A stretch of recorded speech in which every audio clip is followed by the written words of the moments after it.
그 거꾸로 보는 한국사라는 본인의 그 시집을 읽어 나가려고 합니다. 음, 거꾸로 보는 한국 문학사, 한국 문학 속물적, 한국 문학사를 거꾸로 볼 수는 있는 이유는 지극히 현실적이다 못해 속물적이라는 점을 고백해야겠지.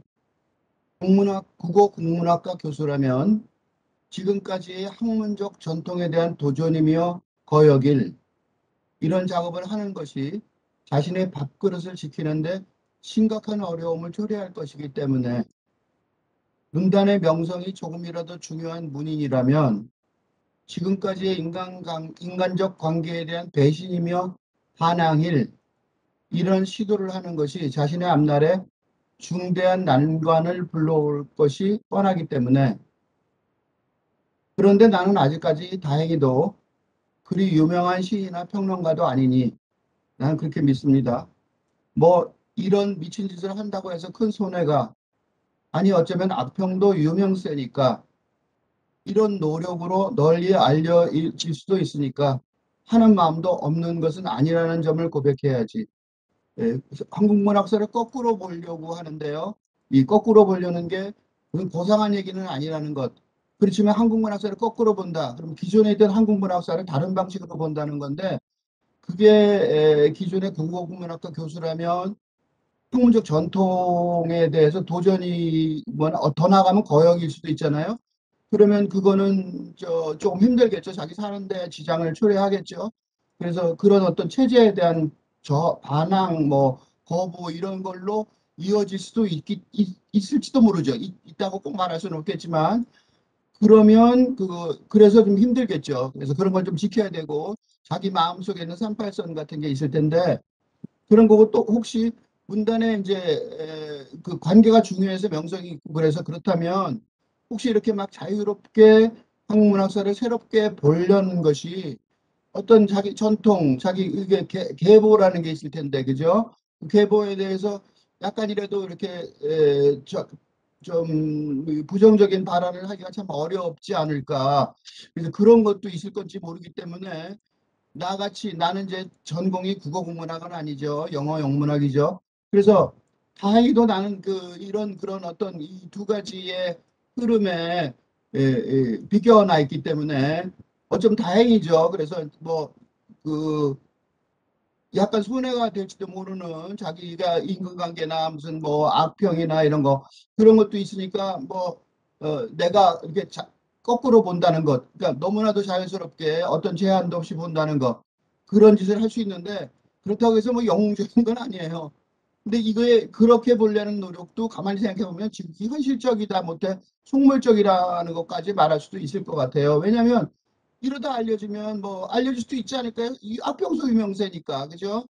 그런 남도 없지 않다. 그렇게 얘기할 수 있어요. 그러니까 뭐 내가 뭐 영웅적이고 뭐 순교하는 뭐 어쩌고 그런 헛소리는 아니다. 그렇지만 이런 위험성, 이렇게 거꾸로 보려는 위험성, 그 위험성은 있다. 그런 얘기를 하는 게 첫 번째 시예요. 이게 그 맨 앞에다 이 시집의 맨 앞에 썼는데 왜 이렇게 썼냐? 왜 이렇게 거꾸로 보려고 그러느냐? 그 시인의 말이라는 거에 앞에 썼어요. 시 앞에. 과거에서 현대로 이어지는 선형적 근대적 역사관이 공식적 역사관이지만 또 과거에 전통이 있었고 현재로 쭉 이어졌다는 거. 근데 이게 지금 나는 제대로 작동되지 않는 현실이라고 생각해요.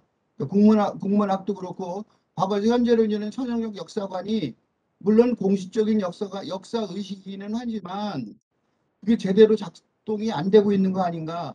그런 식으로 생각하면 어떻게 해야 되느냐? 현재의 관점에서 다시 역사를 다시 읽어보자. 거꾸로 다시 현재의 입장에서 과거 현재로 내놓은 게 아니라 현재의 관점에서 살아가는 실제 입장에서 그럼 우린 역사를 어떻게 다시 봐야 되느냐? 라는 방식으로 하나 제안해 보는 게 좋지 않겠느냐? 자유로운 약간 자유로운 입장에 있는 사람이 그러니까 만약에 이 과거에서 현재로 이어지는 현역 역사관이 제대로 작동된다고 생각하는 사람들이라면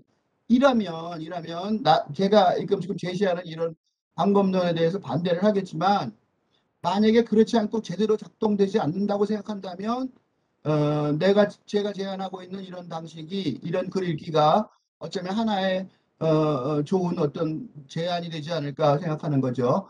과거에 고착되어 버린 화석화된 역사가 아니라 현재 속에 살아 숨쉬는 역사가 어떻게 작동될 수 있는지 라고 질문하는 거죠. 그러니까 역사를 부인하는 것이 아니라 과거에서 현재까지 이어진 화석화되어 버린 고정된 역사가 아니라 새로운 역사를 한번 읽어봐야 된다.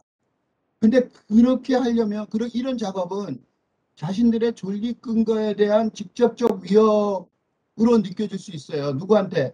그 근대적 체제의 이론이 되어 있는 소위 전문가들은 할 수가 없겠죠. 자기 체제, 이 지금 근대적 체제의 이론이 되어 있는, 예를 들면 국어국문학과 교수들은 이런 체제의 이론이 되어 있는 거죠. 어느 정도는. 그러니까 그게 존립 근거에 대한 직접적 위협이 될 수도 있어요. 어떤 면에서는. 그렇기 때문에 할 만한 그런 하기가 좀 어려운 작업이 아닌가.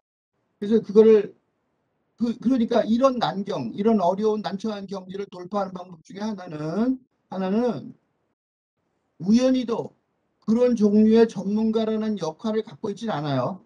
그렇지만 거꾸로 현재 입장에서 과거를 자유롭게 읽을 수 있는, 즉 거꾸로 보는 기능을 할 수 있는 위치에서 작업하는 거겠죠. 그러니까 그런 종류의 전문가는 아니지만 그런 전문가가 아니지만 지금 입장에서 거꾸로 다시 한번 보고, 그래서 우리 전통을 되살리고 전통의 의미를 다시 읽어보는 그런 작업이 어떻겠느냐, 그런 생각을 해요. 그리고 이런 시점에서 시인은 아주 좋은 직업이에요. 왜냐하면 시라는 거는 명확하게 산문으로 확정 짓지 않고 어떻게 보면 거꾸로 보는 작업의 시작점에 있는 거죠. 그지?